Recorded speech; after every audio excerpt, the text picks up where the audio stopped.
Who was Thales? Thales was a Greek philosopher from the 7th–6th century BCE, originally from Miletus. He is considered one of the 7 sages and the founder of Western philosophy. Why is Thales considered the founder of philosophy? Because he was the first to seek rational explanations for natural phenomena without relying on myths or traditional gods. What was the fundamental question he asked? He asked what the original principle was, the source from which everything originates and that forms the basis of all things. What was Thales' answer? For Thales, water is the original principle of all things.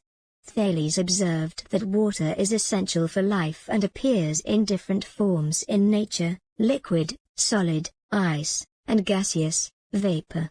Moreover, he noticed that plants and animals depend on moisture and that water seems to be a fundamental condition for the existence of everything. When he said that everything is made of water, what did he mean exactly?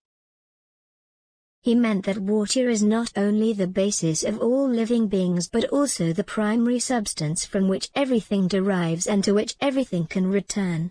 Thales saw water as the constant foundation in a world of continuous change.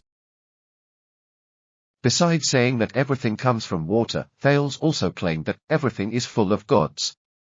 What does this mean?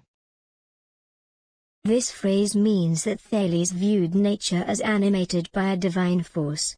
He was not referring to anthropomorphic gods like those in Greek myths, but to a sacredness spread throughout reality. How does this idea connect to water? Thales likely saw water not just as a material substance but as a carrier of life and a vital or divine principle. In this sense, water reflected the sacredness that permeates the world. Is this vision religious? Not in the traditional sense. Thales did not separate nature from the divine but conceived the universe as animated by a vital force that manifests in everything.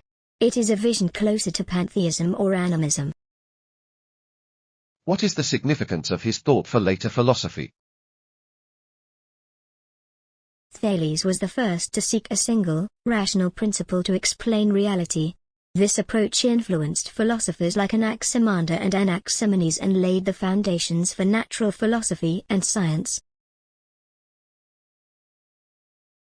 Can we still consider Thales' thought relevant today? Yes. Even though we now know that water is not the principle of everything, his quest for rational explanations and the idea of an interconnected world remain fundamental to scientific and philosophical thought.